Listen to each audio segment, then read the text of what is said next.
Hello, everyone, and welcome back to the CLSR. And I'm your host, the counselor. Today, we're going to be talking about signs and symptoms of an unhealthy relationship. Like, we know there are a lot of relationships out there, and generally, no one's going to tell you what's going on in their relationships. But there are certain things that you might not say or admit to yourself that are true in your relationships. However, you do have to look at every once in a while, is there balance in your relationship? Are you feeling your whole self? Is this relationship really working? And there are some indicators that the relationship might be in peril, some trouble. And so how do you deal with that? What is the expectation? And are you ready to admit certain things that may need some improvement, or things that you may need to move on from? Like, we have to ask ourselves when we are in relationships that we're just not feeling 100%. Are we just in it just for comfort, support? Why do we stick around in these relationships? Why can't we move on or move forward? Why is it so hard for us to quit? Too many of us feel getting over is just not an option, right? We can't get beyond it. And if we're dealing with some heavy, traumatic situations periodically and they're spread out, we might not realize the long-term effects of this behavior. So how do we release this pain? How do we become pain-free, guilt-free? When do we look at me? When is the story going to be about me? Right? What about that? What about me? Am I really paying attention to my wants or needs? Well, it's not just about your wants or needs. There are many things to consider, as we all have to consider things in our relationship. Some of us may be quite happy. Some of us might need a little bit of change. However, what are some of the signs that things could not be quite right? We have to be very careful when we're either getting into relationships, especially initially, because one thing that could be troublesome is someone who is showing very extreme feelings, kind of excessive behavior, and it feels kind of overwhelming to you, right? Like things are just getting too intense. And it feels not right, and you feel like you're being pressured or rushed, and the pace is just not there. You're not congruent with this person, but you feel that this person is going on too strong, right? And it almost seems like they're being quite obsessive, wanting you, needing to be around you all the time, craving a lot of attention. It's constant, constant pressure. So that intensity could be a very big sign that there's something going wrong, or if there's something about to go wrong. You don't want someone who's too intense, because then you don't get a chance to think for yourself. You don't get a chance to process what's good for you, because you're feeling that pressure, and it's not good for you at all. However, maybe you don't know what to do about it, but this is something that you need to be aware of. The intensity. Is it too much for you? Is it something that you've just come to accept? Do you realize that you're operating on their timetable? You're not really balanced. It feels like you are not in control. You're not really behind the wheel. You feel like somebody else is driving. And that could be very worrisome, which could really lead to some disturbing behavior, especially possessiveness. See, we know if we're in relationships, when people are too possessive, it's very, the alarm should be going off, because clearly the underlying thing there is jealousy. And it's getting to a point where, that person feels that they have to control you. So what they do is they tend to spend the majority of their time either monitoring you, being around you, and it doesn't feel supportive at all. It feels like somebody's controlling you, and it's almost like you can't breathe. And that jealous person, like there was a point where jealousy was cute when you were younger, but however, this person has turned this possessiveness into something that's controlling, and it's very unhealthy. And this thing can make you implode. That means inside you can build up so emotions that you start to lose it and you start to act out. Right? And you might not act out aggressively, but you could act out passive aggressively, where you're getting at that person in other ways because you just don't know how to tell them straight up, hey, listen, this is too much for me. That person's over your shoulder, watching everything you do, going through your clothes, going through all these things of yours, personal items, and they're basically demonstrating that there's really no trust there, right? These are people who are very possessive and they're very guarding. They watch everything you do and who you hang out with, and if they're not satisfied with the people that you hang out with, they're gonna get at you because they feel threatened.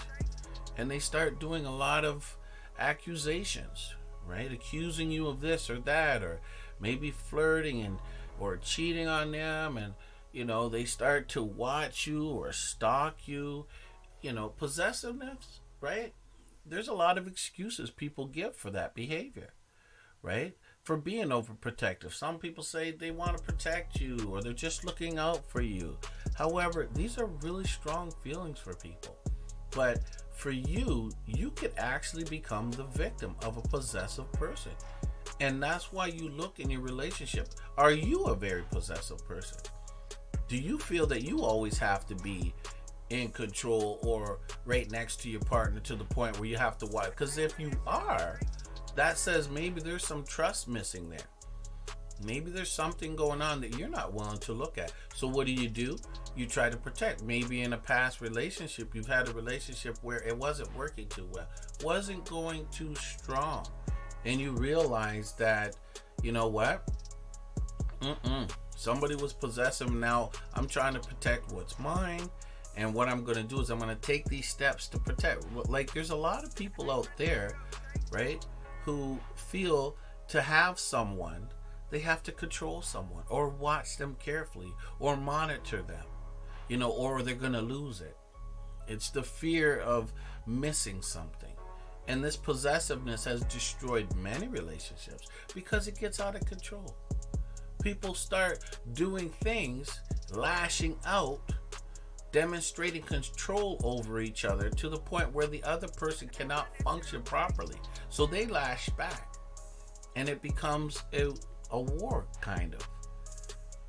And it could get deadly and dangerous. And a lot of the clients that I see, this is something that's communicated regularly, that this plays a part of the relationship. It depends what's going on in their lives, but this possessiveness, it's not good for the relationship.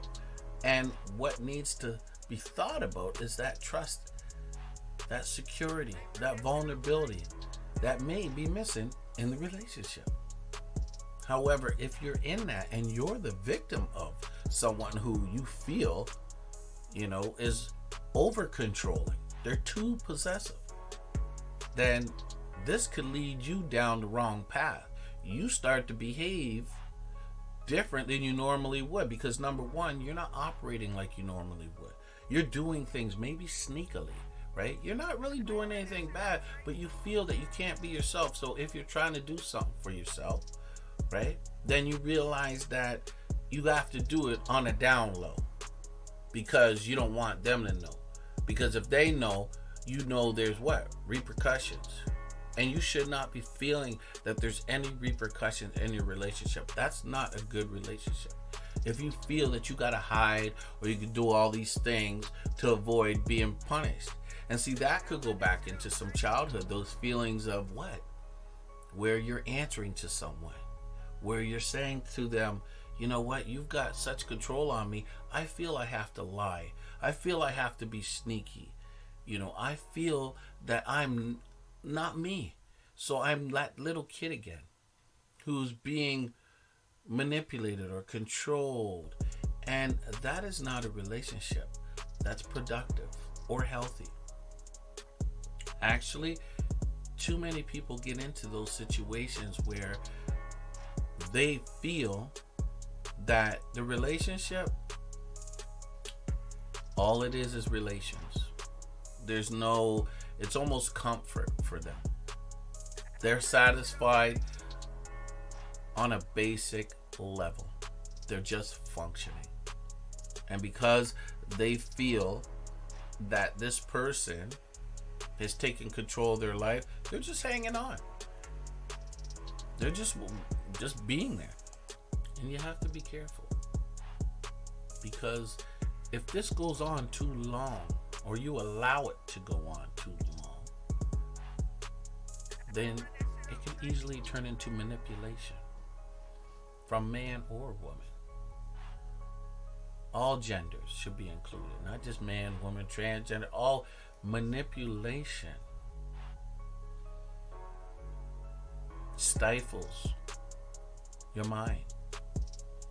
Somebody who is trying to control your actions, the decisions that you make, your emotions, and often it can be very difficult for you to spot manipulation because it can be very subtle.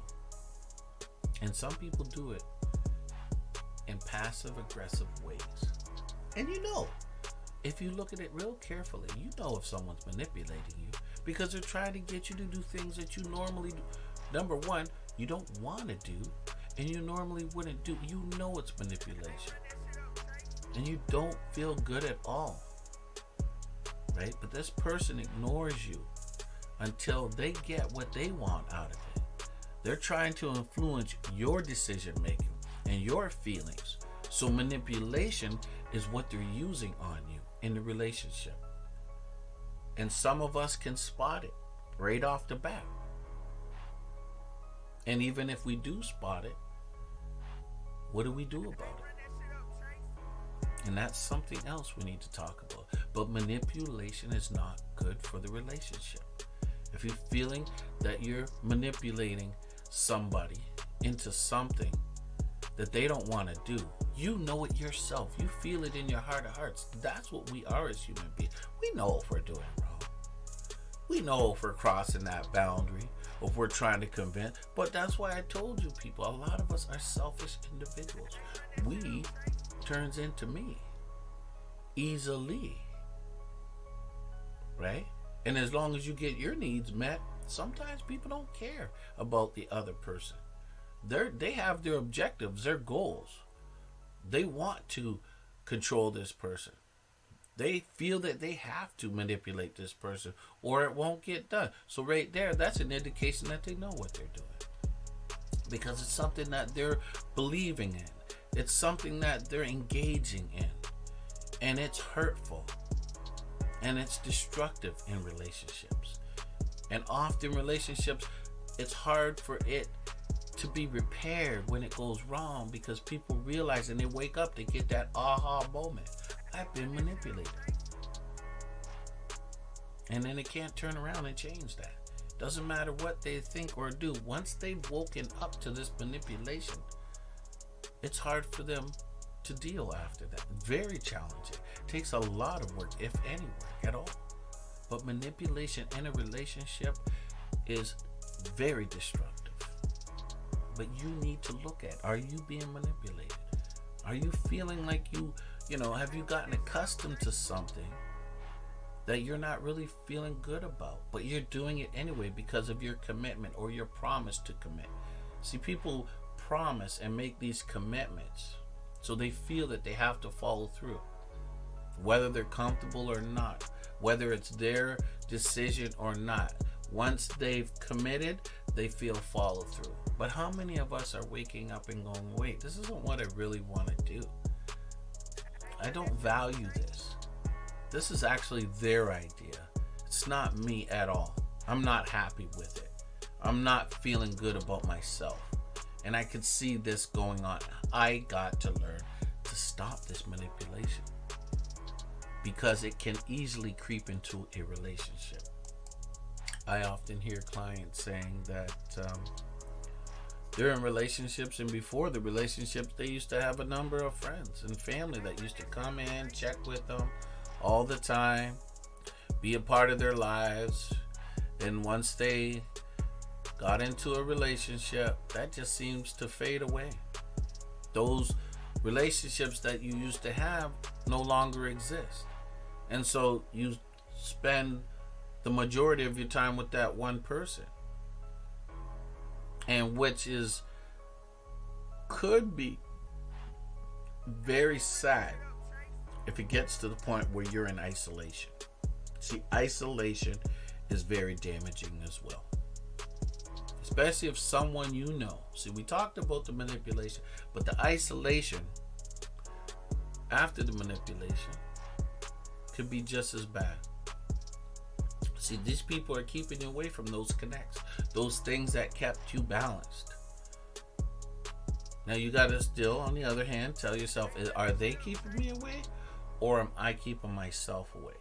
However, if you're in isolation and your behavior slowly, right, starts to change, and you're not feeling good about it, right? You're spending more time with them, that one person, right? So what happens is when you're spending so much time with that person and your behavior starts to change, right? The demands can increase when you don't see the people that you normally see. See, there was some balance there, but see, now this person has got your undivided attention. And see, when they're occupied or busy with their friends, right, then you get left alone, on your own, fending for yourself. And you tell that person, hey, I'm not feeling it. Something's wrong. I don't have any friends around me anymore, but you seem to have yours. What's going on here? Right? Because this person's insisting that you spend all their time with them. Right? That's what they want. They want you to spend all their time with them, and as long as their needs are being met with the attention, they don't really care, because they are isolating you through manipulation or what have you, and control. So now that you're feeling isolated, you don't feel valued. You don't feel you have relationships outside of this person. And it could be very oppressive to an individual experiencing this isolation. You feel like you're so dependent upon that person for everything, for love, for communication, for acceptance, for money, for validation, and for appreciation. You're just looking, you're clawing and pleading for that, and that's because you've been isolated and you don't feel you can break free. Or if you do feel you can break free, it's either or. And see, that's what the scary part is, the either or situation. It's either them, that one person, or it's them. Why can't it be balanced? Well, I think it can be if you fight for it. And you gotta work on it and figure out which is most important. And that's a lot of times what we do. Well, I could have my friends and family over here, or I'm with this person. What's it really gonna be? Where's the balance at? You know, which is most important? And you still try to balance it out, right? You do. You try to balance it out, but at the same time, that's next to impossible if you have somebody saying, no, you can't do this, and no, don't do that, don't go here, this isn't working, this is not good for us. They use the us term, but you forgot about the I, because you're considering everything that person wants to get achieved, their needs, but your needs might not be met. And some of us settle, some of us deal with that, right? We tend to question ourselves in silence. However, it doesn't come forth to that person, and we don't feel free.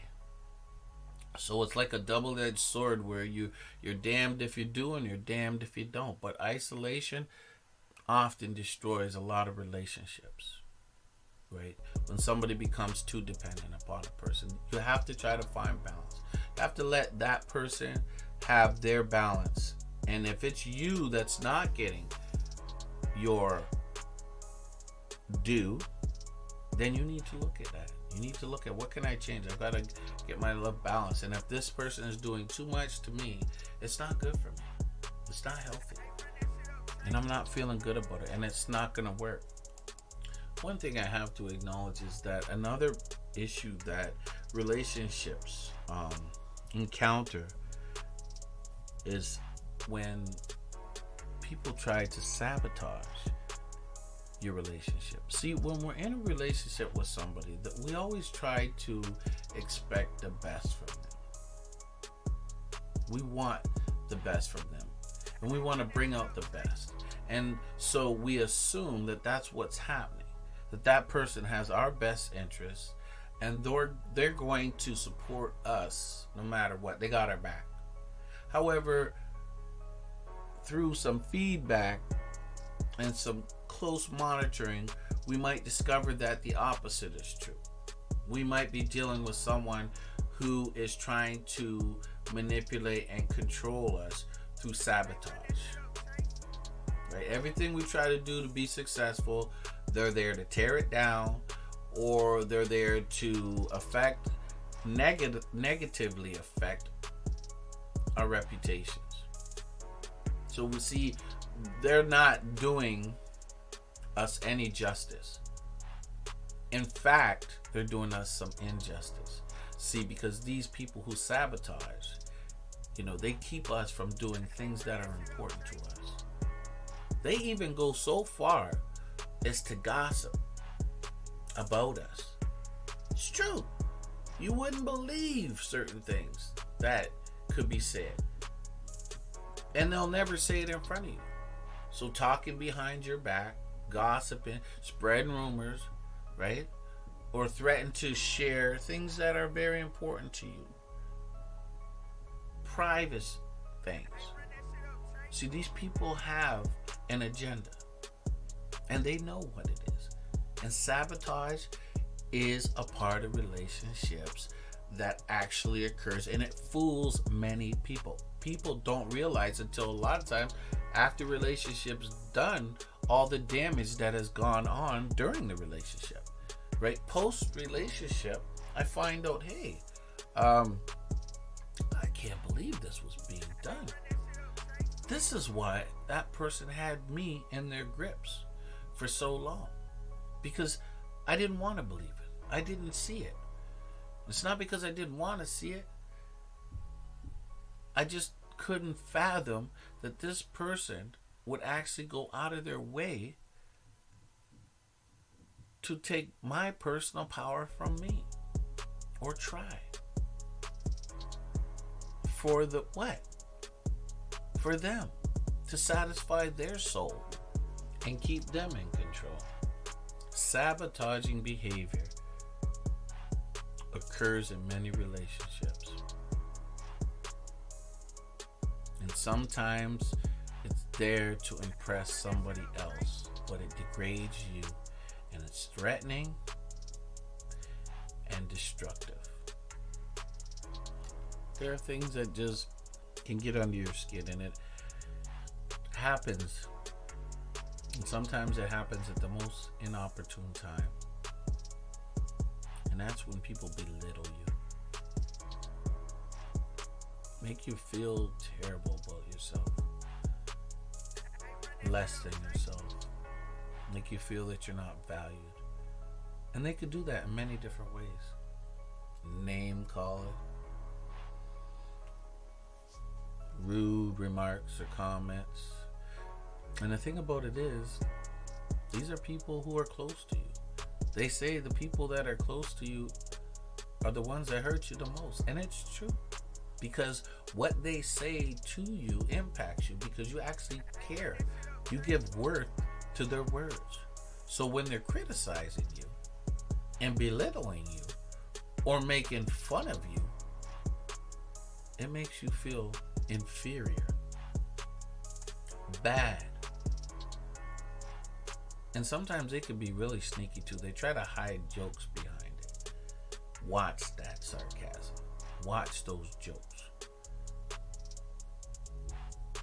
And you know if you've been a victim of the belittling, it's always disguised as something. They try to he or play it off as it isn't that serious, when in actuality it's very serious to you. And through time, you start to fade. You don't look at that person anymore the way you used to. You have lost confidence in them, but you also lose confidence in yourself or in your abilities, because it's hit you like a pile of rocks one day after you've experienced these little belittling comments time after time after time. Oh, you don't walk away from it. You endure it because it's sneaky. It's disguised, but it builds up in you.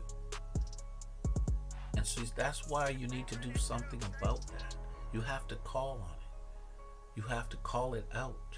You have to deal with it.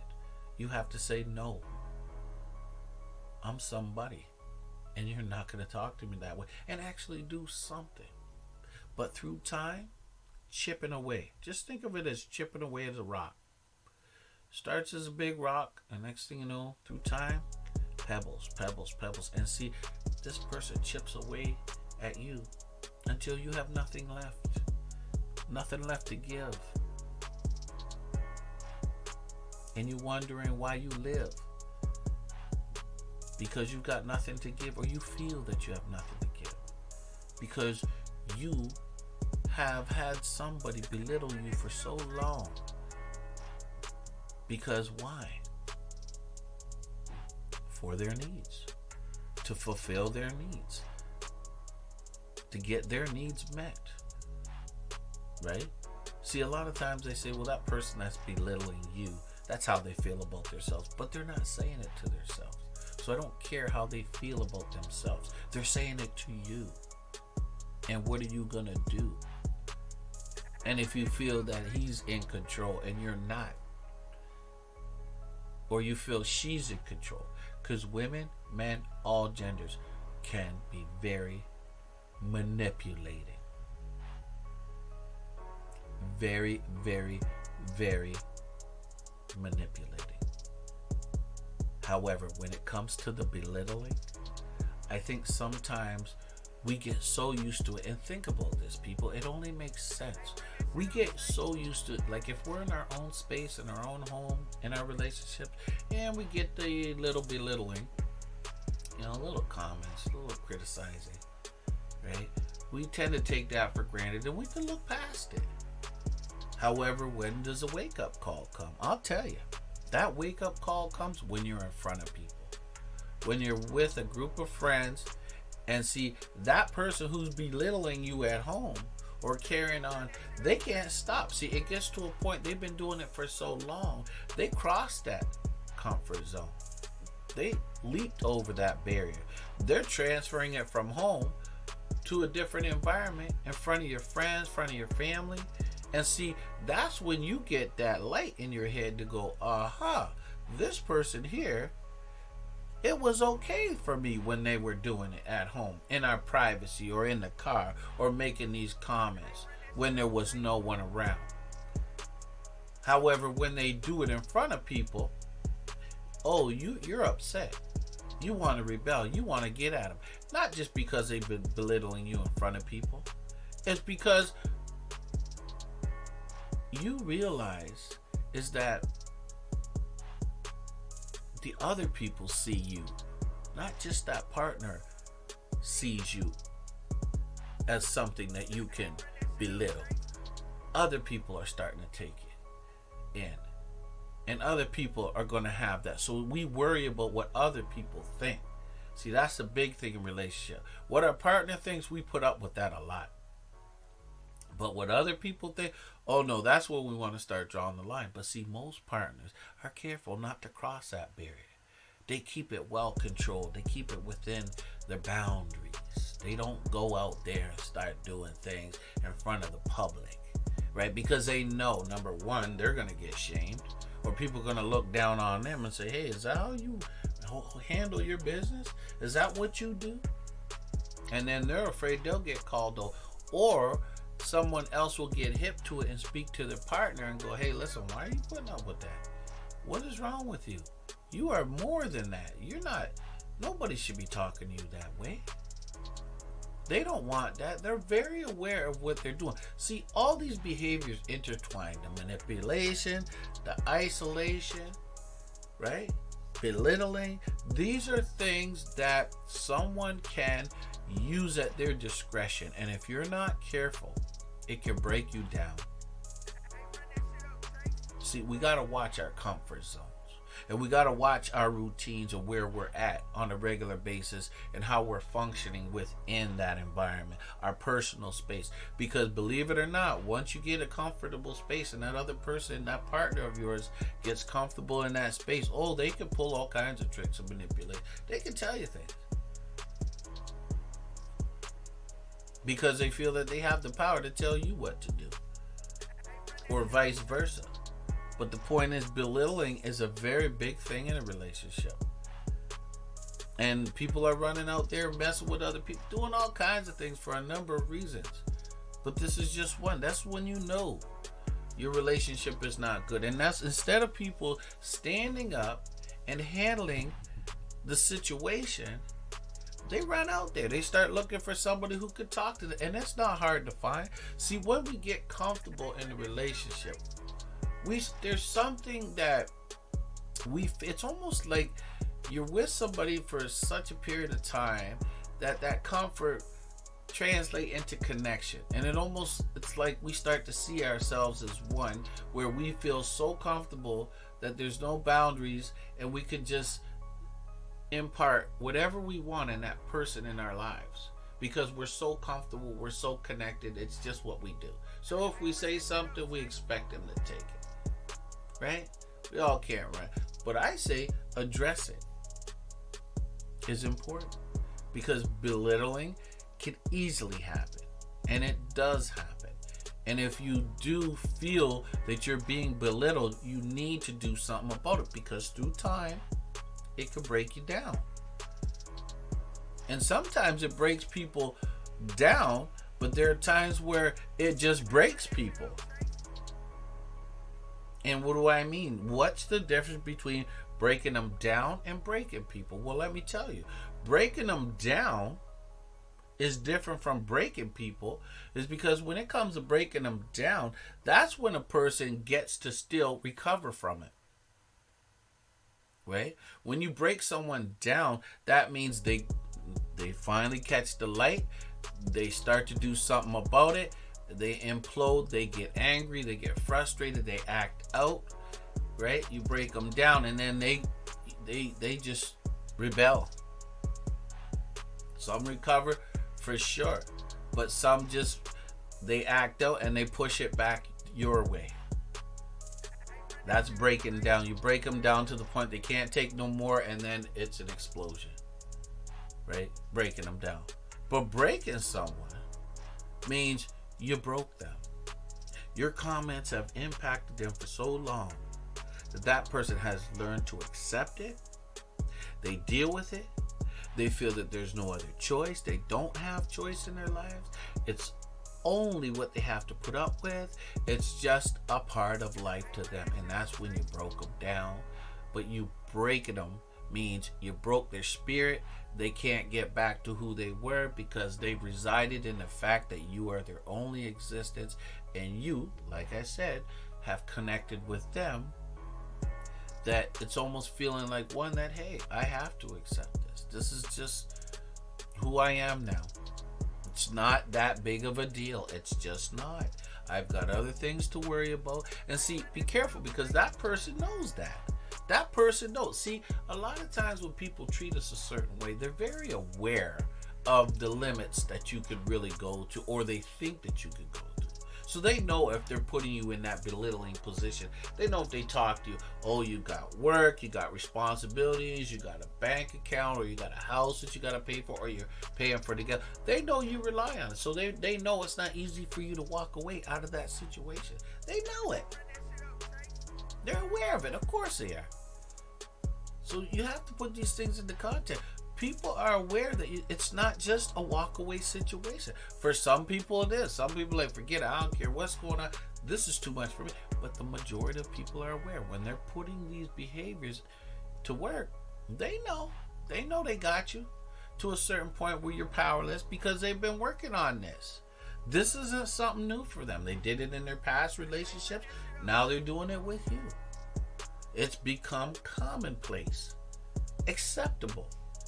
And this is some technique cognitively that they've adopted, and they are enforcing it, and they are making sure that they are in control of the situation, and they are making sure that they exert their power and they eliminate your personal power.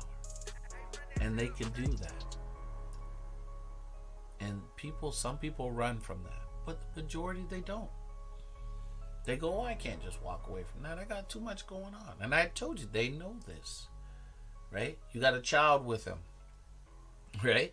I can tell you this, that. Well, because you got a child, right? They're using that. But women do it too. Women could do it. Women will do that. And see, this is another thing, right? Women have power. Men have power. How you yield that power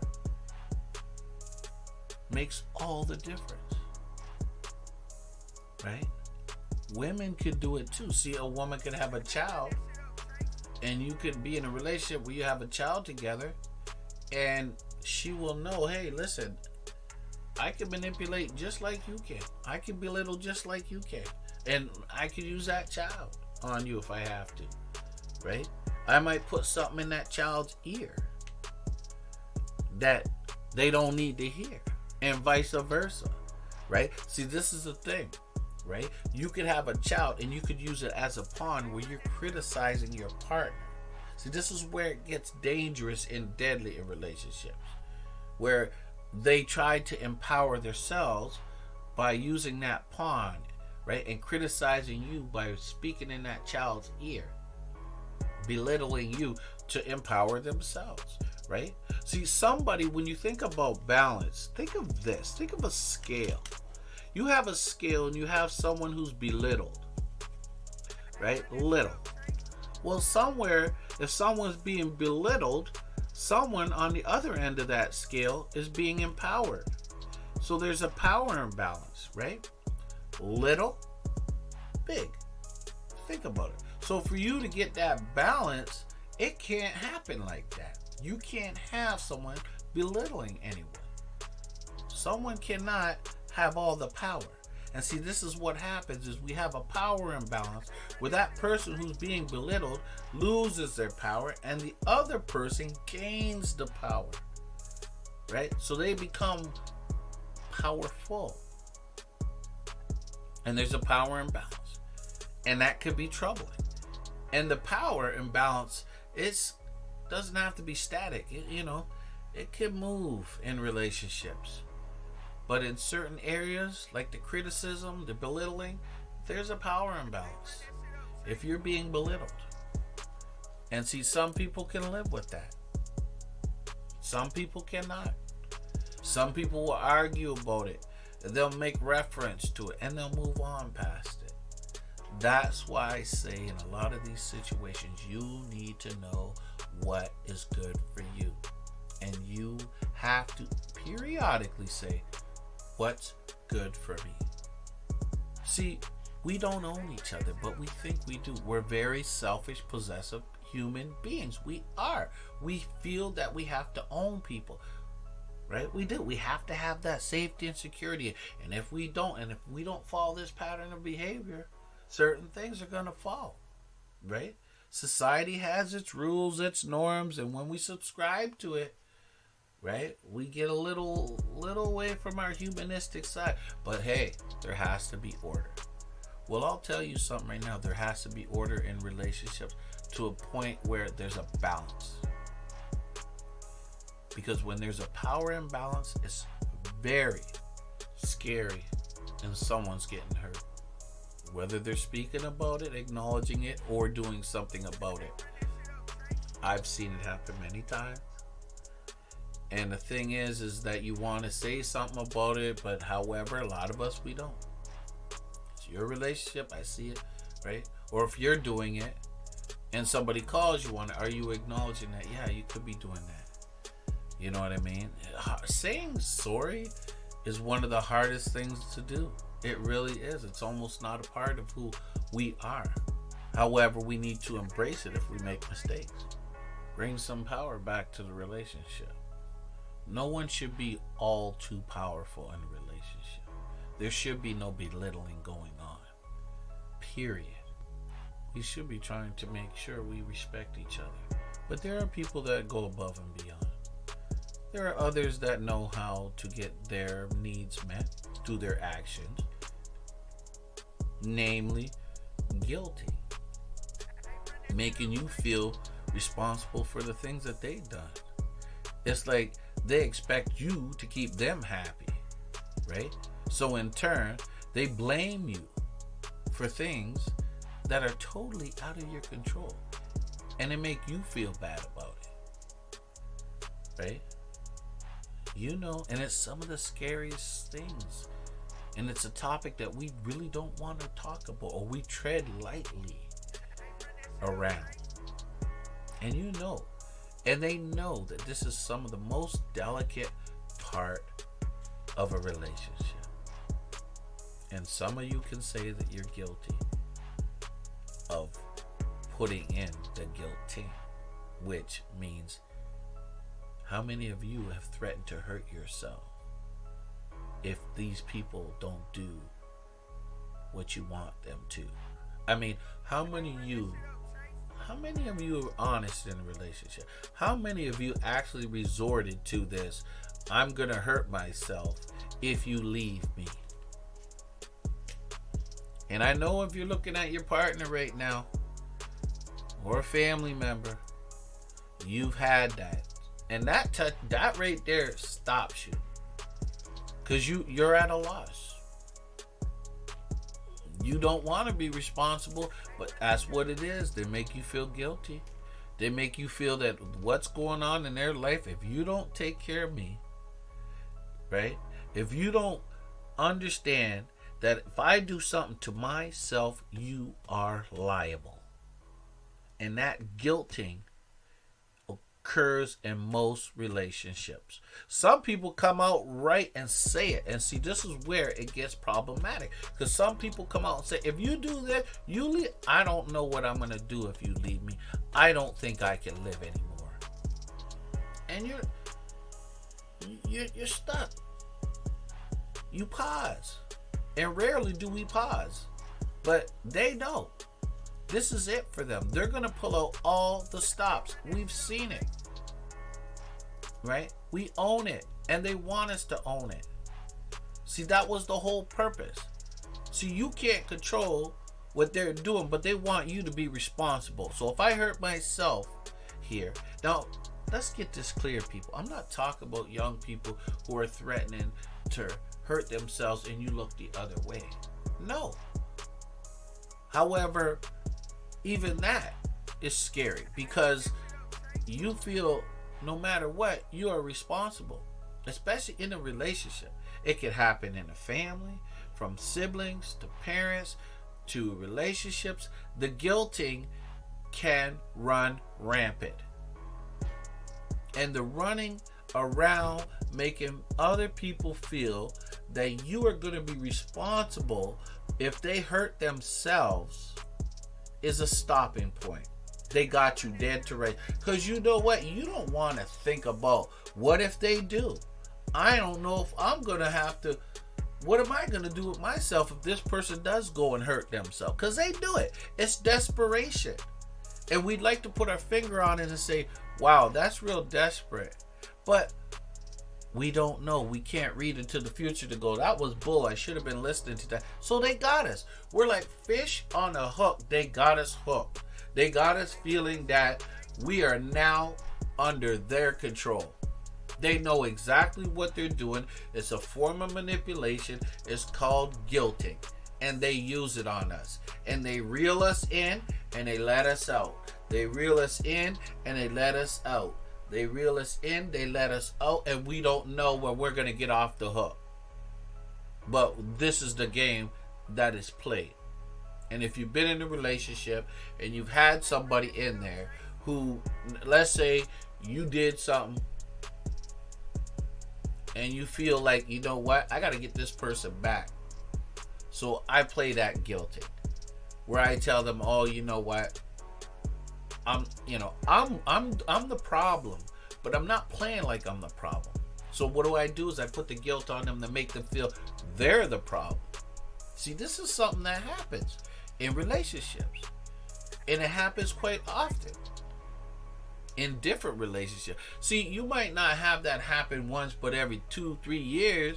But if it happens too often, you wake up to it, right? You do. And the thing about it is, right away when we hear this guilting, our mind goes, this person's in a state of desperation, and I have to do something about it. I have to do something, even though I have no control over this person. I have to do something to change this situation so this person doesn't hurt themselves. So when they threaten to hurt themselves, they're really hurting me. And they know they're hurting me because they want me to see them, respect them, and they want to manipulate me. See, they're playing on this thing called care. See, they know that I care and they know that I love them, and they know that if they play upon that feeling, they got me like a fish in a barrel. They have me. And once they have me psychologically, I feel powerless. So what am I going to do? I'm going to stop myself, regain, and then I'm going to go from my side to their side. See? Because, that was it. They pulled it out. Right? They pulled out the big whopper. And see, what we fail to understand is when that does occur, there's a quiet resentment that we have. Oh, we feel bad because, please don't do nothing. Please take care of yourself. There's a difference between love and caring and guilting. Genuinely, when somebody's screaming for help, fine. But people do that in relationships. And they don't just say it. See, rarely do they just come out and say it. But some do. Some are just like, I got nothing. I'm arguing. I got nothing else here. I'm pulling out all stops. I can't deal with it anymore. And bam, they hit you with it. And you're like, ooh, okay. I thought I had a real legit point there, but now you got me. But then there's others that are very indiscreet, indirect with their guilty, right? They find ways. They don't just say it. They act in certain behaviors. Some are over drinking, drinking excessively or doing drugs excessively or running around, So when they're running around and they're running around, so let's say you're not giving them attention because something that they did to you and you just didn't feel justified in it, right? You didn't feel that they deserved your attention at that point. So what do? Passive aggressively, you don't give them attention. So what do? They go out there and they're messing around, and then, you're like, they're with somebody else messing around, and you're sitting up here going, wait, I didn't give you a little bit of attention. That's sad. So what you're doing is you're running out here. And then when I do catch you up, and you want me to catch you up, you do. So then when I catch you up, we get into the beef, and you're guilting me.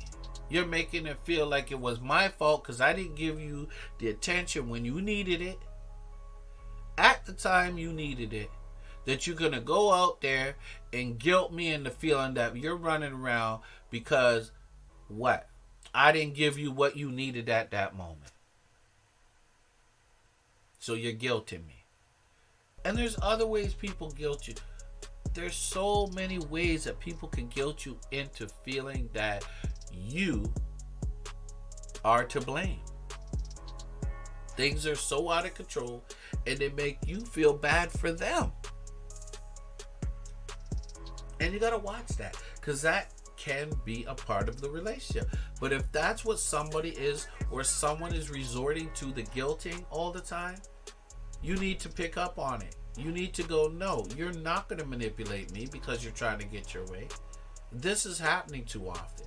See, there are people that do it and they follow through, and then people live guilty for the rest of their lives saying, I could have done something about it. I should. So, for example, if there's a person like in a relationship, see, because this guilting might stop a person in their tracks, but if you use it often, it becomes a pattern of behavior and people wake up to it. But it doesn't feel good when you're on the receiving end of the guilting because you feel powerless. Right? And we talked about that power imbalance. You feel powerless in that relationship where you feel that, you know what? I don't feel that I can be me. I'm going to be walking around on eggshells trying to appease this person. And that is not a good relationship. If they need help, they got to go for help. However, they decide to put it all on you. And this is what I say. If you can't handle it, which a lot of us, we underestimate ourselves on our abilities to put things into perspectives and make some change for the better. Some of us do that, so we settle. But the truth is, if we could just take the initiative to say, listen, you know what? I see this not as just my problem. I see this as a very big problem. This is a problem where you're going to need some help. I'm going to need some support and some help because this guilting, I can't function properly. And it's only fair to say I cannot function properly when you're guilting me. So when you tell me if you leave me, I'm going to kill myself, what the heck do you expect me to do? Or if you leave me, I'm going to do this to myself. Or I can't live without you. And some people get that confused with, well, I can't live without you, so don't do this. So if I do this to myself, it's your fault. That's heavy. And when you talk to a friend or a peer and you say, hey, you know what? This is what's going on. So what do people do? That's when they start living those double lives, right? Because they got this person who's using it, who is vulnerable, and they could be very vulnerable. But they're using this guilty as a weapon. And I told you, they're yielding this weapon to keep you intact. See, they want to be comforted, supported, and they want to use you so that they can secure themselves. In actuality, they're showing that they have no power. They're not doing anything but manipulating. And there are real cases where people do it, but if it happens and you're getting that, there has to be something done about it.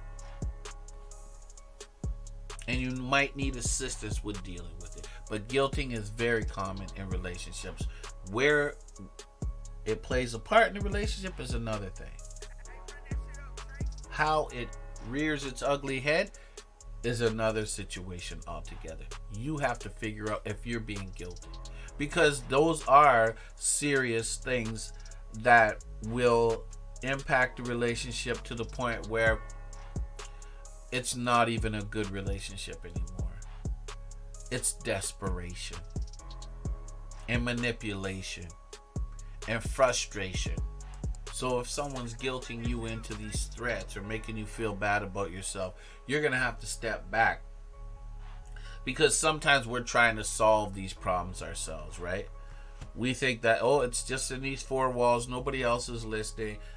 This is a problem I'm going through. No, you have to be able to work through this and get some support if this becomes something that the person is using.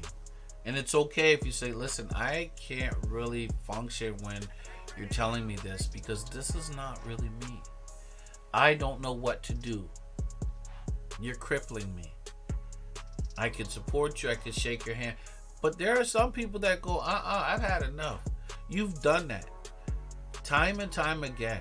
And I've fallen for it. But I've finally had enough. And then it takes time and experience for them to go, I can see through it and I can cut loose from it. I actually can do that. I've seen it. It's reared its ugly head too often. And I'm not willing to put up with it anymore. And there are people who follow through. Actually, it's sad because they know you cannot predict if they're going to follow through or what they're going to do. It's scary. But you can't predict that. And they know you can't predict it. So you're at their whim. And is there one easy answer? No, there's not. There's not. There's not one easy answer. But a decision has to be made. And you're going to have to make that decision. How you respond, react, what you do about it. Decisions have to be made because this is unhealthy for both of you.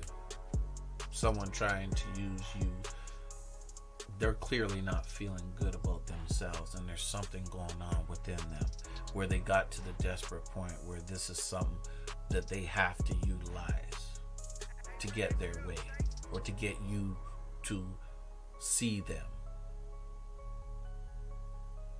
If that's what they're using as communication, it's disturbing. So it needs to be addressed. Not ignored, not one off, because we one off it. We one off it. Oh, let's just calm down. Let's do what they say. And this, no, do not do that. Be mindful to say, well, if this person feels, number one, that they have to take it to this point, there's something going on here. And it needs to be looked at. Not just because you're hurting me. It's because you feel that this is, you need this to control me. And this is a sense of desperation going on that I can't manage. I really don't have control of that. I think you do. But I can support you if you're looking to do something about it. But I can't live on the edge. Because really, that's living on the edge.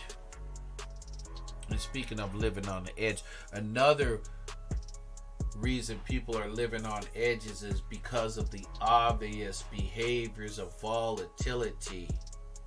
People who are volatile, strong personalities with the intention of controlling through intimidation, manipulation.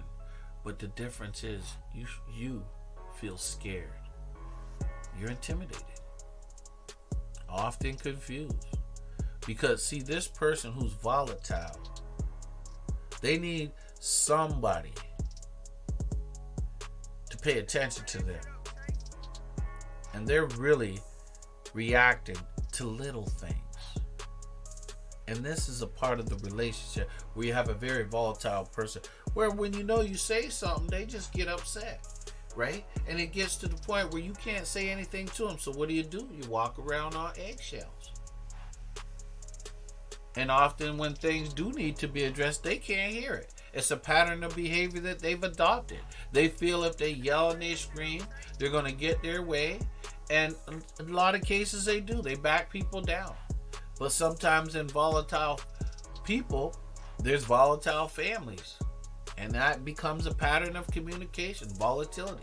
And that can creep into your relationship, whereas you might not be a volatile person at all. However, you're dealing with one person because that's how they manage. That's how they communicated in either their past relationship or in their family. Somewhere that behavior was acceptable. And that's where they're gaining their power. Right? This is what they feel they have to do.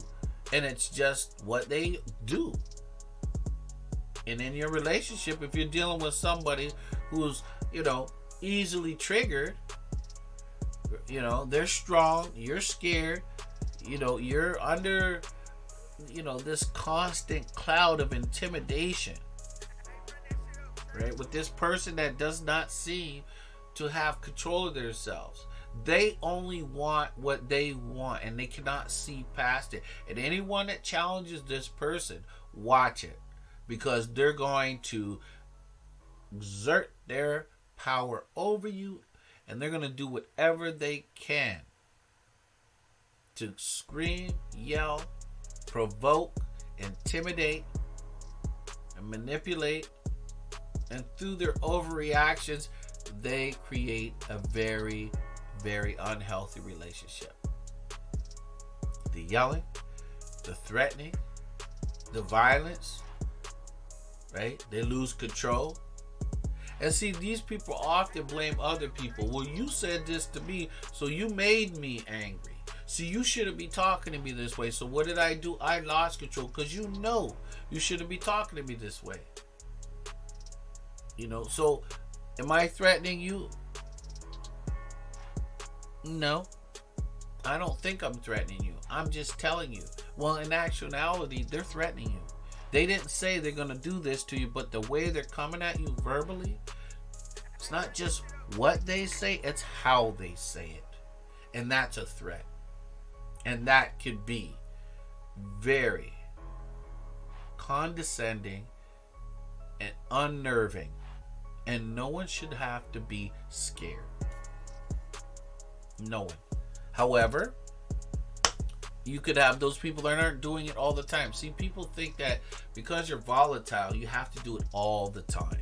It doesn't have to be all the time. It's just when you do try to address some issues with that person, they overreact. Because there's something inside them that's not complete. So they're feeling threatened by you saying, hey, you didn't do this. This is how it should be on a basic level. Oh no. Well, this person did that. It's always reactionary. Now, might not be as frequent, but when you feel that you can't talk to someone about something that might be vitally important, or just not even that important, get your say in. That's not a relationship. That's not functioning. That's not seeing eye to eye. That's not consideration. That's terrible. Because if you feel that you got someone in your life that's just going to blow up on you, right? Whenever you come to them to talk about certain things, you're in a dangerous situation. Because see, this thing here, if you have to address things or get through to that person, if they're blowing up, see, this is the thing, spark. You heard of spark? You get the spark, you get a couple sparks until what? You got a flame. And when you got a flame, you got some explosion. So if you're looking at that spark and you're taking that spark, that little volatile behavior here and there, it might not be as frequent, but you know it's there. And if it's frequent, then it really burns you out. See, that takes a lot of energy. Just to be volatile, that person's got to be hyped up, energetic, and really, invested in this behavior. And they can't see any changes or necessity to change, because it's really about right and wrong with those people. I'm right, you're wrong. Or you're trying to make me look wrong when I feel that I'm right. Perception, people. But the problem is that volatile person that you got in front of you, and if you are that volatile, you do need to figure out what is going on with you. Do you have some unresolved issues? Can you communicate better? And how can you get support? Because there is nothing worse than somebody who is volatile and they're a ticking time bomb. Right? Now, is it okay to be comfortable with the uncomfortable? Yes, it is. But be careful, because it's not just about the frequency. It's to what depth does this person become aggressive and threatening. See, when we see that little spark, we go, oh, we had a little disagreement. Oh, I'm not going to touch that subject because that person is very sensitive. But then, here and there, you're starting to see this become a regular pattern. And so you didn't look to see if this could turn into something because you're handling it, or you're working with it, or you're just dealing with it, or you're ignoring it. Now, it doesn't go away. It's still there. But what you do is you put it off. And what does this turn into? It could turn into violence. Physical violence. I've warned you a number of times, if you're doing this or if you're saying this, this is what's going to happen. And that person looks up. What? What are you doing? What are you talking about? Right? What are you talking about? And then they challenge you. And next thing you know, that person is blaming you for their actions. And see, after the violence, you feel guilt. Because you figure, oh, I shouldn't have said that. I knew I was disrespectful or whatever. Whatever.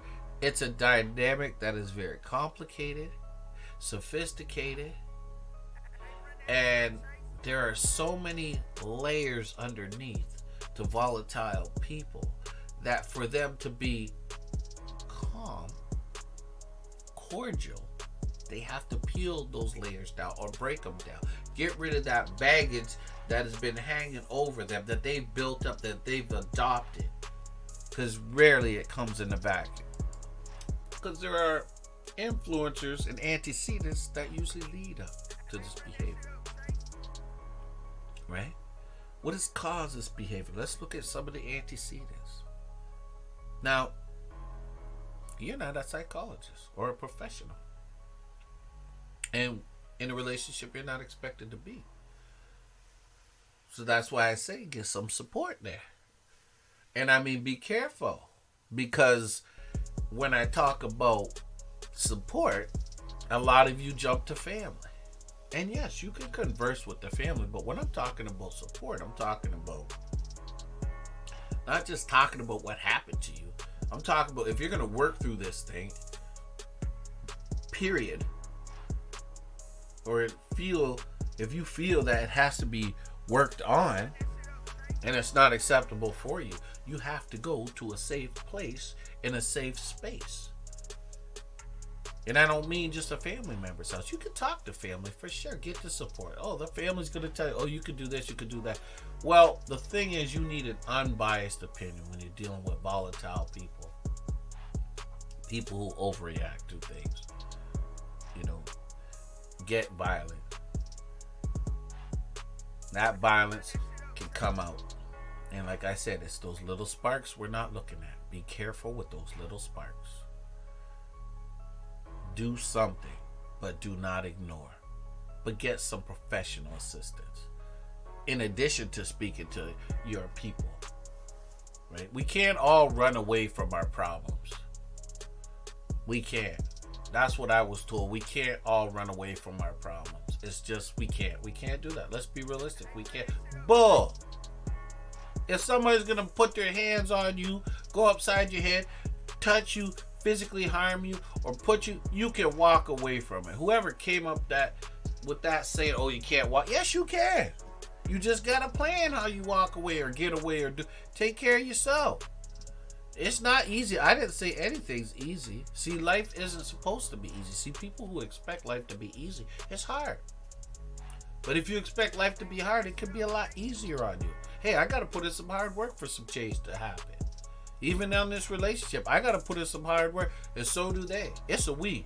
If we're getting into this thing where I'm not happy, we're going to work it out or we're not.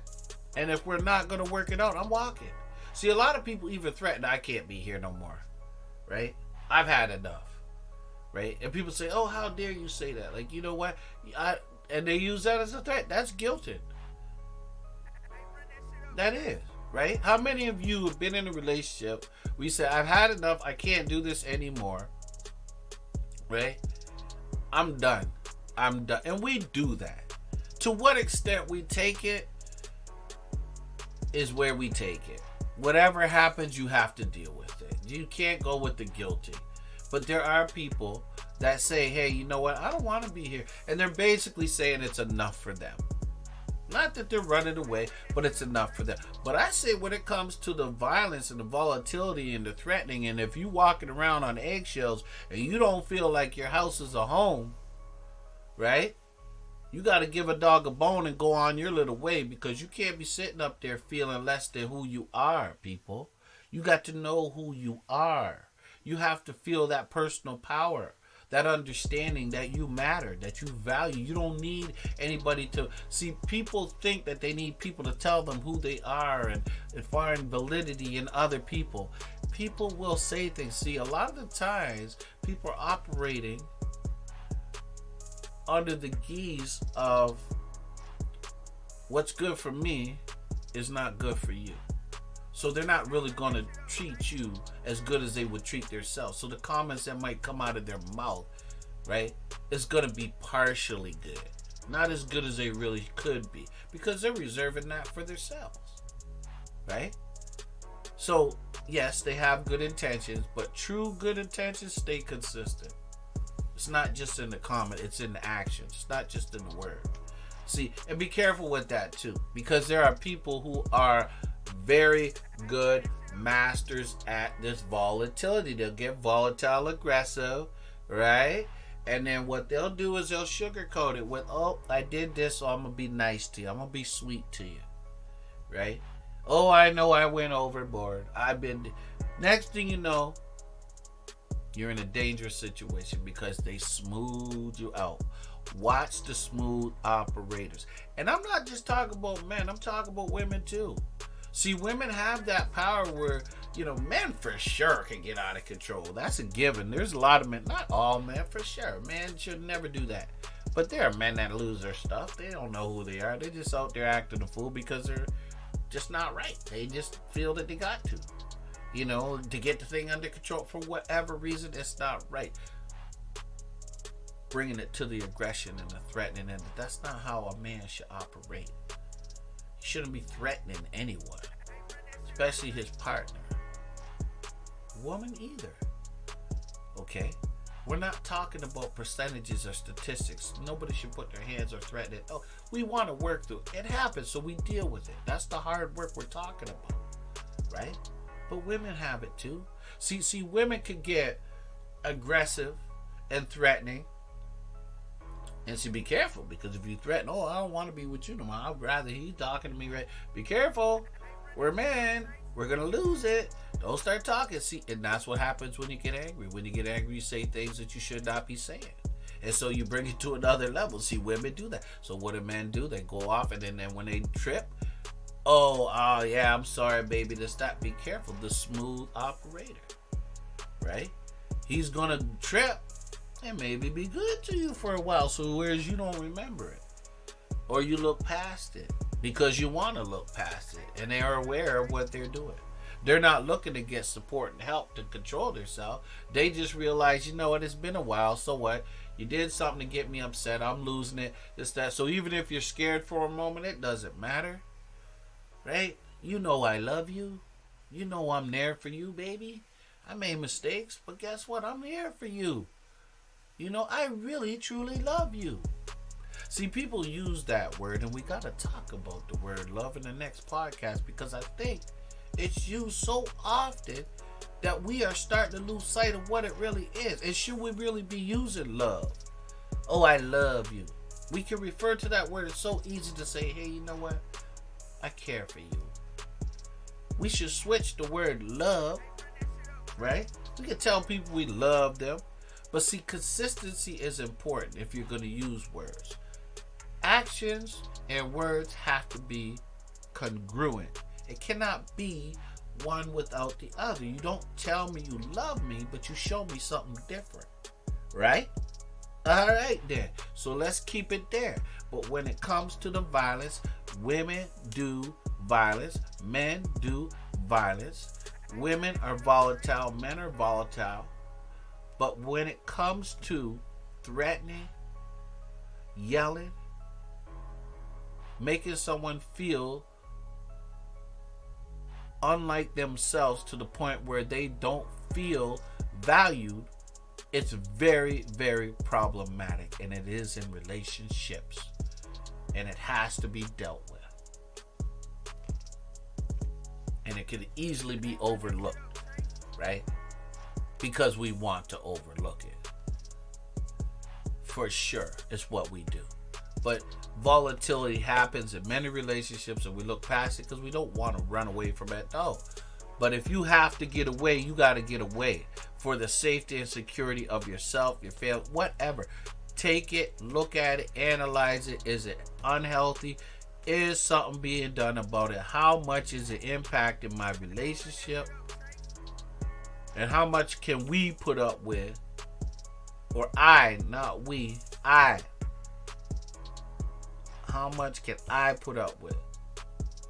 And how much can I endure is not supposed to be the answer.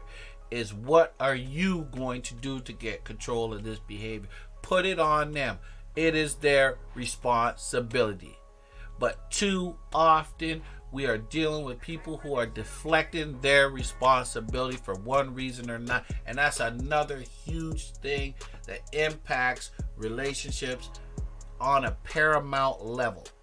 When people deflect their responsibility, they repeatedly make excuses for their bad, unhealthy behavior. They might blame you or other people for their actions because they don't want to take responsibility. And it's so hard. You can see the people screaming from the mountaintops because they do not want to accept responsibility. It's them, not me. I can't look at it. We've gotten to the point where it's not okay to make mistakes. It's not okay to falter because we're so into ourselves. It's okay if we don't make that a point. It's okay if we don't meet that commitment. It's okay. But we don't do that. So instead, when we have to get things done, we deflect our responsibility. And excuses is a big indicator of people in this life deflecting their responsibility. And I'm not just talking about saying some of their actions. Some of the things they do, right? Making excuses. See, when people drink too much, right? And you stress me so much you make me drink. Or I smoke because you stress me out. Or I do drugs because, you know what, you're not good. You're giving me a headache. Or I'm not feeling myself. Deflective responsibility. And that's what a number of us do. A number of us, we use excuses. We talk about past experiences, like what had happened to you in your prior relationship, like cheating, or if you've been in divorce, or if you've been constant fights and arguing, or if your relationship was bad and you walked away from it for whatever reason. Failure to take responsibility in anything, to us be accountable, results in unhealthy relationships, right? Deflecting that responsibility. I don't want it to be me, so it's not me. It's somebody else, but it's not me, right? No, you take that responsibility. No, it's not my responsibility, it's yours. So you deflect. There's no ownership there. And see, when there's no ownership, we become what? Passive-aggressive people. We blame others for things that we contribute to. See, sometimes we're trying to take care of ourselves, and then someone comes along and expects us to take care of them. And when we can't do that, and we're not brave enough to tell them that, listen, I got to take care of myself to this degree. I know I said this. I said I was going to commit here. However, no, that's your fault. You want this, you want that, and it turns into a snowball effect when in actuality, if you just face it and say, listen, yes, I did not meet your requirement, your expectations. No, I took care of my stuff. I could not do it. And you know what? I'm going to take responsibility because I am not perfect. I'm trying. I'm going to work on it. All right? But I felt it was important to do this. But instead, we blame them. We deflect. Oh, I shouldn't be doing that. You should be doing that. Right? So we have to learn to take responsibility and stop deflecting and blaming other people for our actions. When we commit and we make mistakes, boom, we live through it. See, but there's is a big problem in a number of relationships, because sometimes this starts with our youth deflecting, right? Comes to getting into trouble. And then what do we do when we get into trouble? A lot of times we deflect, we lie, we make excuses because we don't want to feel that we're going to get in trouble. And we do that in relationships. If we make a mistake, we don't usually tell if we're messing around or getting into other relationships or we're falling in love with somebody else, right? And if we do get caught, we say it's your fault. You know, you didn't give me enough time and attention. You weren't paying attention to me. Just deflecting your responsibility and your commitment. And just, you know what I mean? We lose it that way.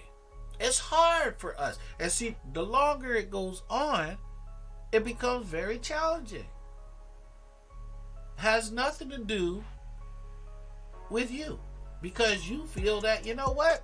I'm not going to take this responsibility. It's not on me. Right? What that song say? Wasn't me when it was you. So what I'm saying is, let's own it. But a lot of us don't. And it gets into our relationships. And we deflect our responsibilities. And we're not accountable. And we don't care to be. Because we don't think we can take it. But the truth is, we have to learn. We have to learn to take the good with the bad. And take the consequence. It's almost like a relief sometimes. It's hurtful. It can be detrimental to your relationship. But carrying all that baggage, not owning it, is costly. It will cost your relationship with your partner, relationships with your friends. See, the one thing I have a problem with is when people are two-faced. And see, that's a term that's been used many times, two-faced. Like, exactly what do people mean when they mean two-faced? It's a very common term, right? So that's when somebody is not being loyal to you, right? They're acting in an intentional, corrupt, dishonest way, right? They're not being genuine to you. And in actuality, they're being disrespectful to you. See, they act different ways around different people, right? The person that you see in front of you in private is going to change when they're in public. See, they like to lie, or they are purposely leaving you out, and I hate that. It's happened. I felt that before. It's like when you thought you had a good friend, and all of a sudden, you've been cool with them, right? Going out regularly, meeting in the normal places that you meet, just kicking it out there, having some conversation, having a good relationship. However, when the environment changes and the people change in that environment, the influence changes, so does that person. That person changes. They're like a chameleon. They're adapted to the situation, but they're not genuine to you anymore. So this is betrayal, because actually this person is acting like someone you don't even know in front of people that you know, but they're not being good to you, right? They're talking bad about you.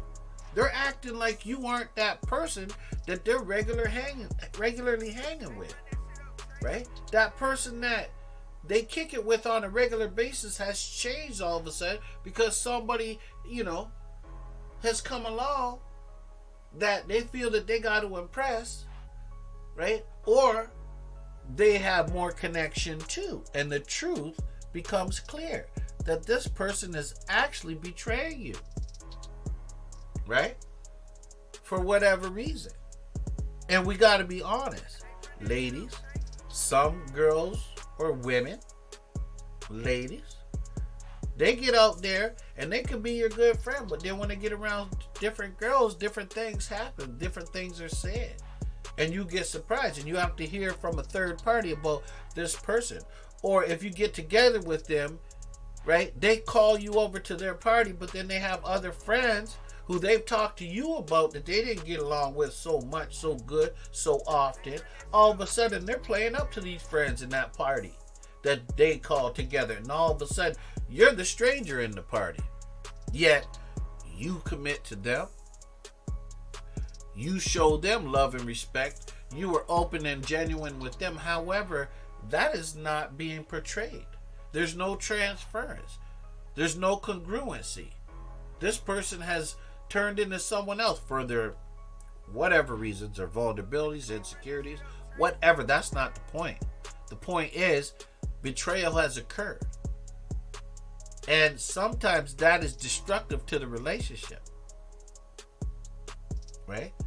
Now, that could happen in a relationship that you're having with your woman, a man and a woman, for example. You could be with your woman, your partner, and then run into her ex, and all of a sudden she's turned into somebody new, right? She's all giggling, looking at her in her eyes. You could say, wait a minute, what's going on here?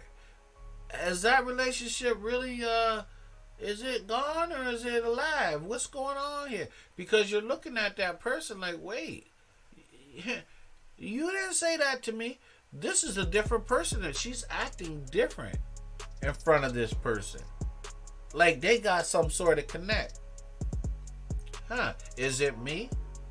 Right? Now, maybe I'm overreacting.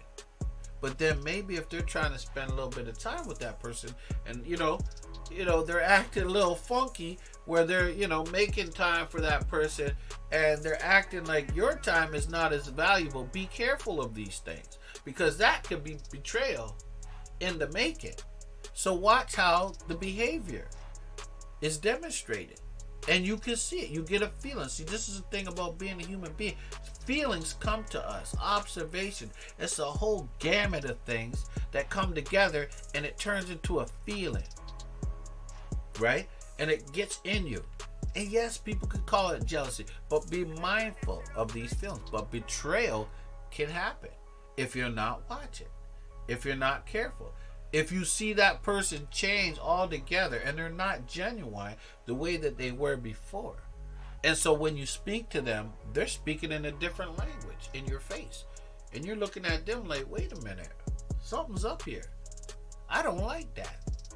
And see, and then what happens is when you get them in private and you just try to talk to them, what do they get? They get defensive. Oh, you're overreacting. What's going on with you? Right? Like, you know what you hear. Oh, don't be like that. And you get shut down. You're like, oh, whatever. Right? But you don't like that feeling because that impacts a relationship. The betrayal. They're not consistent. They're not genuine. They've acted like somebody they're not. And you're just saying, hey, where's that person I know? Oh, she's back now. But half hour ago, that's not who you know what I'm saying? I don't even know you half hour ago. Like, what's up with that? Right? Be consistent, be congruent, be yourself. But be careful. Because betrayal, right, leaves a trail. And if we pick up on it, we're going to be hip to the game. And all you're trying to do in a relationship is be hip to the game, right? Make sure that, hey, there's some balance in there. We're respecting each other, right? We're not pretending to be someone that we're really not. We got to be balanced.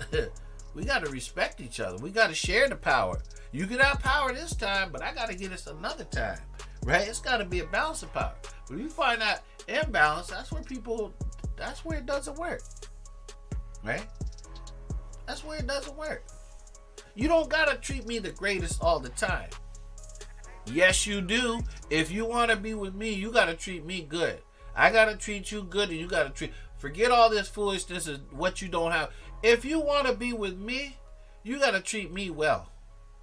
I don't accept something. And it's got nothing to do with, oh, I'm better than, no. If you treat people how you want to be treated, you're better off. If you treat them well. Right? Everyone needs to be treated well. So have these high expectations from the get-go. Don't think people can be in a relationship, just treat you how they want to, and that's okay, and that's the end of the world. There are 7.5 billion people on this planet, and I'm sticking to one. Now, who's getting treated well? Well. So let's look at that. If you're going to commit and you're going to stick, treat yourself well. But all that betrayal and kiki and all that doesn't work well. Not with me. I don't like it. I don't accept it. I value myself. See, if I treat you well, I expect the same. That's balance. But if you're out there playing a fool, or my friends come along and you're acting all sweetie cutie and you know what I mean? Hey, right? I just be straight up. You know, I got choices just like you. And it's not running around. I just want genuine. If I'm being genuine, I just have the same expectations. I'm not lowering my expectations for you, and neither should she for you. Right? Treat them well. Not because they're women, not because they're gay or lesbian or transgender. You treat them well because they're people, and you want to treat people how you want to be treated. And you don't need no religion to tell you that. Respect me, I respect you. We are not. See, this is what happens. I told you, people. People get it so comfortable when they're together, right? I own you. You belong to me. And that creeps into even sentences in songs, right? You belong to me. I own you. I love you. And nah. Be careful with that. Make sure that you are getting it. Hey, don't get spoiled. Get respected. That's how it works. And this is what we need to keep in mind. Betrayal could be something that really hurts a relationship. Someone who is disloyal or acts separately or intentionally dishonest, right? Different from who they normally are around people, or they're even talking about your personal information, right? Isn't it weird when you come across people where you have a relationship and you speaking to a third party and you're finding out your private information from a third party that you trusted in your partner, but it's coming through a third party? Not only do they catch you off guard, you feel betrayed. Because you're like, wait a minute. That was something I told her that I was praying that nobody ever knew about. And all of a sudden, somebody's telling me this. She could not confide in me, so she might have wanted, for whatever reason, to impress that person. But now this person's throwing it at me. Oh, I'm hurt. I've been betrayed. And I don't appreciate it. Right? Like, there has to be certain trust. So that's why I said, in relationships, you try to respect each other and try and create balance. And when things become unbalanced, try and balance them again. Work on it. But betrayal hurts. And when you get hurt, a lot of things come out, right? We do get hurt in relationships. Sometimes we got to be hurt. As human beings, sometimes we're going to get hurt. We got to learn how to deal with some hurt better as people, right?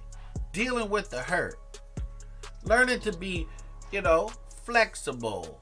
That's where we struggle because we get rigid through time when we get comfortable, right? We get rigid. We do. We can't take things after a certain period of time when we get comfortable. As soon as they get uncomfortable or things change, we can't manage with it. Right? Sometimes, we got to learn. We got to learn to deal with the hurt. We got to learn that hurt can be a part of things. You get hurt don't mean you got to fall apart or run away. No.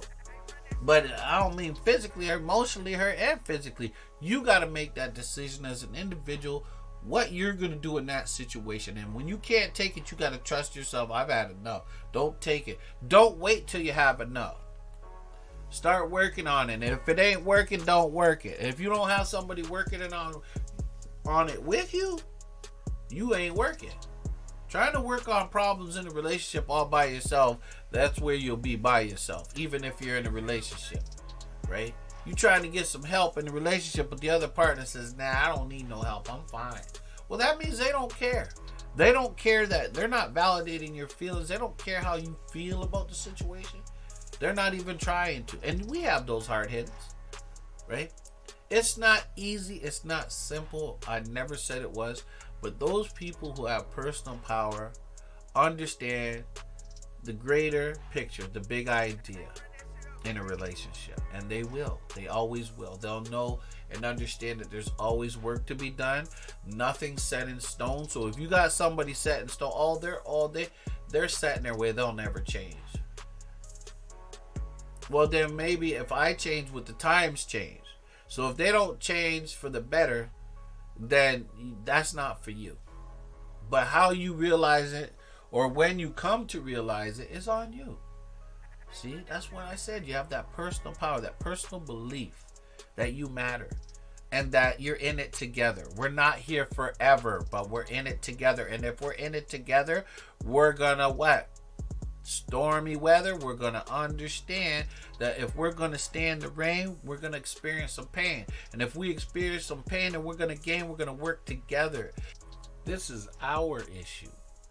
And if we're going to solve it, we're going to work together. Plain and simple. We've talked about some good things here today, people. Interesting. Things that we need to look out for. Things that will impact our relationship. We have to be mindful of these things. So, I want to say, be like the wise old bird and spread the word. And I appreciate my listeners, and I want you to have these conversations. Do some reflecting, right? Thinking, processing, and understanding that relationships take work.